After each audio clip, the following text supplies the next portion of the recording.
Hey guys, Tish here and welcome back to the Auto Social UK YouTube channel.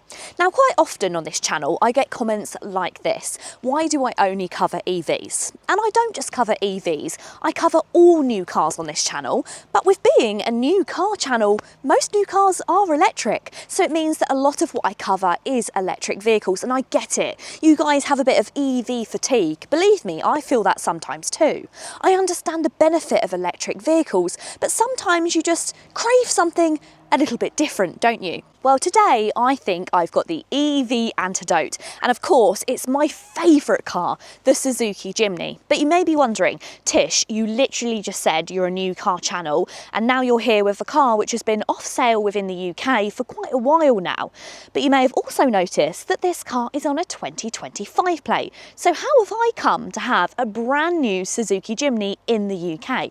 Well, that all comes down to shooting my shot. You see, I saw this car on the Checkpoint Automotive TikTok and I said, that's my dream specification.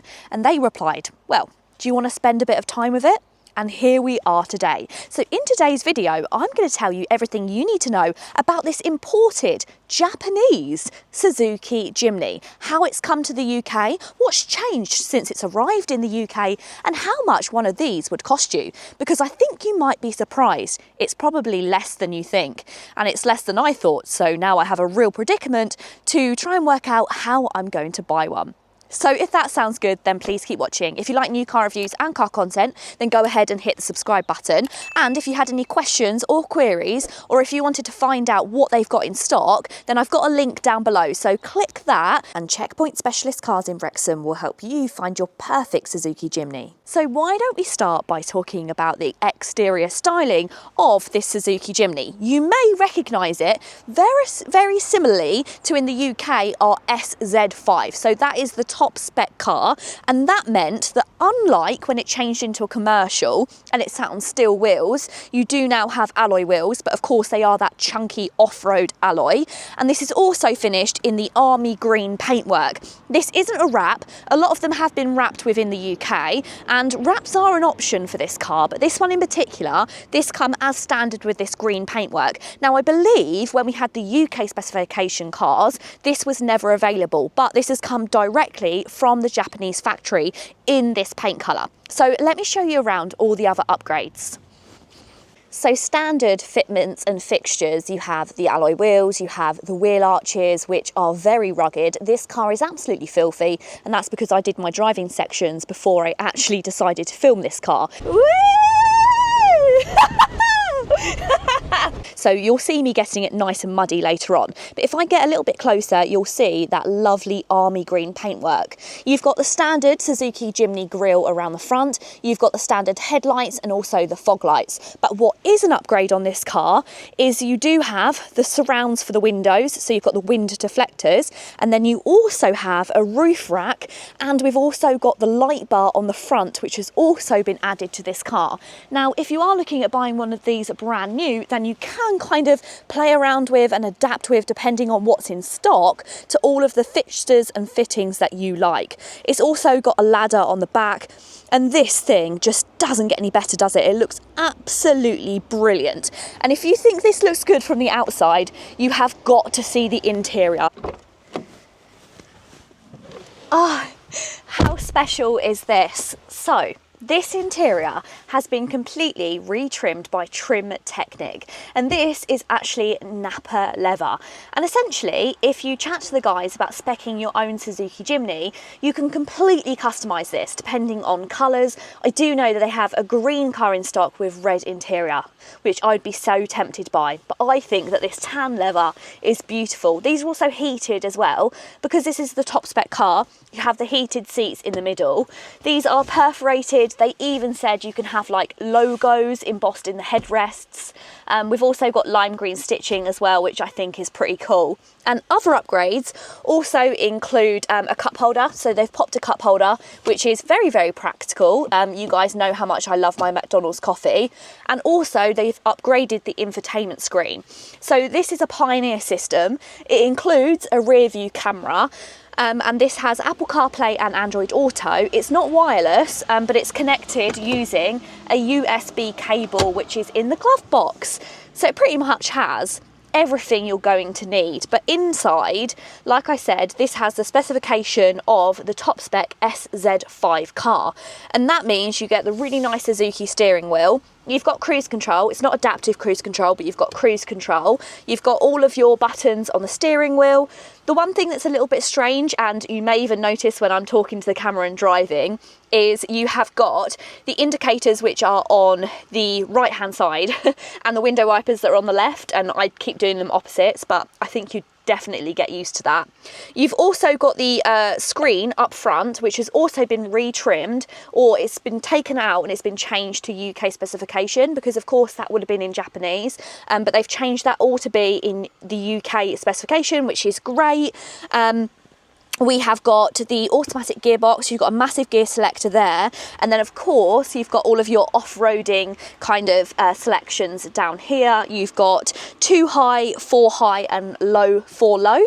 I don't know too much about off-roading, but I know these things are just little mountain goats when it comes to off-roading. You've also got a physical handbrake as well in the centre, and you've got 2 cup holders that go through to the back. I'm going to attempt to sit in the back, but it is absolutely tiny, but I'll show you kind of how much space there is back there. And we've also got electric windows, which is nice, and physical climate control dials. It's got AC, which is great. It's also got climate as well, which is pretty high spec, to be honest. And this car also has keyless entry as well, so keyless entry, and the mirrors fold too, which is really nice. I do think this is actually maybe even higher specification than we ever got in the UK, so it really does feel quite special. And again, for £31,000, I think this is really good quality. So should we check out the rear seats? When it came to these cars, of course, we didn't get the 4-seater for quite a while now. I'm thinking it went off sale around like 2022, 2023, and then it changed to being commercial, and they completely ripped out these rear seats and they just put a cage in the back, which was fine if you're just carrying dogs, but it did make it impractical because it meant that when you were sitting in the driver's seat, you could only sit completely upright because the cage was in the place of where you'd sit, so you couldn't sit kind of relaxed, which was a shame. So it's so nice to have 2 rear seats back. There's also 2 ISOFIX fitments back here. Once again, this has been retrimmed with the Napa leather, so comfortable, and also they've added armrests. So these aren't standard, these have been added, and they are absolutely fantastic. It makes it really comfortable back here, and also my dog loved it because he used it as a little chin rest. So he was laying on the back seats and he was resting his chin on it, so he really liked that. As I mentioned, you have got the cup holders that we've got access to. We've got all of the standard things, like you do have your seat belts, ISOFIX fitments. The only problem, of course, with having the 4 seats is it completely removes the boot space. So let me show you that now.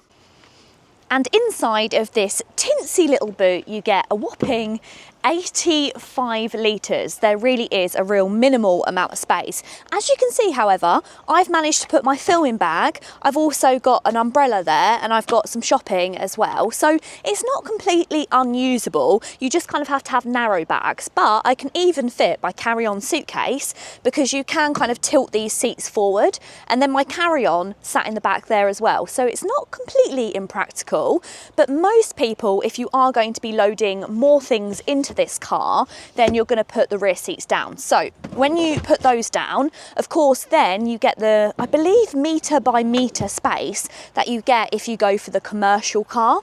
And if I move my bags out the way, you can then see you have loads more space in the back there. It grows to, I believe, just over 350 litres, going towards 400 litres, so much more room. Fun fact, I've actually slept in the back of one of these. Doesn't seem quite possible, does it? That was definitely when I was a little bit younger and a little bit more flexible. I think I would be in agony, especially with my dodgy knee I've got at the moment, if I try to sleep in the back of one of these again. But I have seen that people really do modify these cars. They put a tent on top, they modify it inside to have kind of like a sitting area, so you can sit out from the back and you can look out and you can kind of like set up a screen and do a cinema day. There is so much kind of customization with these cars, and it's really encouraged within the community, and that's something that I just absolutely love about it. So let's talk about what's going on under the nose of this cute little G-Wagon wannabe, because it's an import. People always ask me, is it different mechanically? And it isn't. So just like the UK spec Jimny, it runs the same 1.5 litre naturally aspirated 4-cylinder petrol engine, roughly 100 horsepower and 130 newton meters of torque. It's definitely not going to tear your face off. It's more like taking the skin off of a custard, but it is eager, cheerful, and it's perfectly suited to what the Jimny is. Mine's actually the 4-speed automatic, and weirdly I think it fits the vibe. Keen off-roaders will probably still prefer the manual for maximum control, but if you plan to live with your Jimny every day, then I genuinely think this auto makes it way more bearable, especially in traffic. When you prod the throttle, the revs flare and it trots forward like an excitable farm dog, never rushed, always willing. Performance is gentle. 0 to 62 takes, quite a bit of time, and you absolutely have to plan slip roads and overtakes in advance. I often find myself flooring it while offering the car some emotional support. Come on.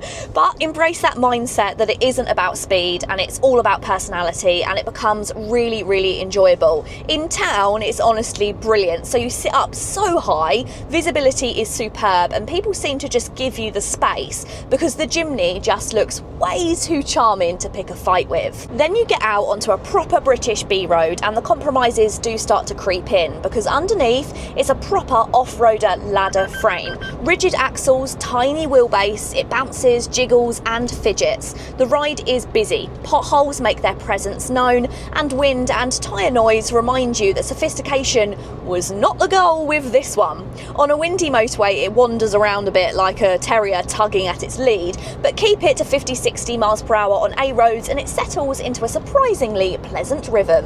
And the steering plays the same tune. It's slow and definitely a little vague around the centre because it's designed to resist kickback off-road. So yes, you do twirl your arms a lot more than you would in a normal car, but once you're dialed into it, the Jimny is hilariously involving. Corners come with lean, laughter and a sense of guiding rather than attacking the A-line.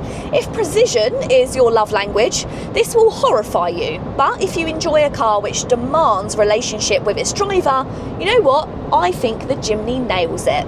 Now, I did preempt that some of the questions about this would be, well, how do you go about insurance, etc. and things like that. And most of the time you can find an insurer which is dedicated to imports or modified vehicles, because this is going to be both. And I actually did a little bit of digging myself because yes, I am seriously considering this car, and I found Brent Acre and I chatted to someone over there and they were absolutely fantastic. And they said that I'd be looking around 350 to 450 as a ballpark figure. Of course, that's going to differ depending on your eligibility and things like that, the criterias of where you live, where you're going to store it, but that's all things considered. And they also said that with them, if you have any modifications in the future, so if you decided that you wanted to put add-ons on here like a tow bar, then actually it's no extra on their insurance. You can add as many upgrades as you want, as long as it doesn't severely increase the value of the car or it doesn't increase the brake horsepower. But I thought that was brilliant. So if you want to chat to those guys, I'm also going to pop them down in the comments down below. We just had a casual chat, so we haven't sorted anything out. And also Cars of Wrexham may have their own recommendations for insurance. But I just thought it was really worth mentioning because you may be wondering, well, what other prices are included when it comes to buying a Japanese import? Woo! This thing is just too much fun. And then we get off-road, or as off-road as I'm willing to go, where everything suddenly starts to make sense. The short wheelbase, the long-range gearbox, and the generous ground clearance combine to make it feel unstoppable. That modest engine, multiplied through the transfer case, becomes beautifully tractable. Pick a line, let the auto do its thing, and the Jimny clambers up terrain that would have most crossovers just spinning uselessly. Narrow lanes, rutted tracks, muddy paddocks like this, and this is where this little car is its happiest. So yeah, it's slow, it's noisy, it's bouncy, and it's quirky, and that's exactly why I love it. It's a tiny box of character in a world of anonymous smoothness. If refinement is your priority, then this is not going to be your friend. But if you want something which makes you grin at 30 miles per hour and turns into a mountain goat the moment the tarmac ends, the Jimny, import or not, is genuinely special. Funny story about the Suzuki Jimny. When they actually still had the commercial vehicles on sale within the UK, I very nearly bought one. I was prepped on finance, I nearly hit the go button and I fell out with the dealer. They said that they didn't want to sell it to me because they were worried that I was going to sell it to make a profit. And then because I'm so stubborn, I decided to not go ahead with it. And I've kicked myself ever since.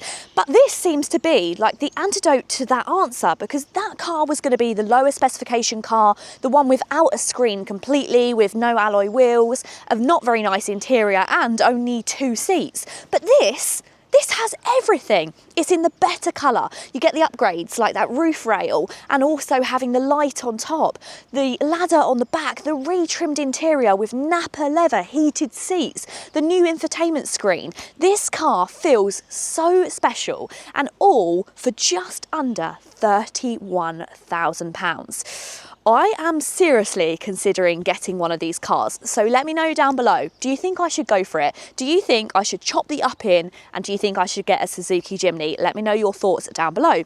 And of course, if you wanted to, you can chat to the guys at Checkpoint Specialist Cars in Wrexham and find out which models they've got coming in. They've also got the 5 doors coming, which I'm so excited about. If you want to see the specs, you want to talk to them about interiors, you want to make your perfect Suzuki Jimny, then if you click the link down below and you follow my link, then that will tell them that I've sent them, which will be a huge help as well. And also, like I said, if you want a quote of insurance, then you can chat to the guys at Brentaker. It will probably cost you a little bit less than you was expecting. Thanks so much for watching this video today, guys. Let me know, what do you think of the Suzuki Jimny? Do you love it as much as I do? And do you like what they've done to the upgrades? Put all your thoughts and feelings in the comments down below. I really hope you've enjoyed the video. If you have, go ahead and give it a big thumbs up. And if you want to see more, then make sure you hit the subscribe button. Until next time, guys, see you later. Oh, by the way, could we also, if someone could send me 31 grand, that would be, yeah, that'd be great.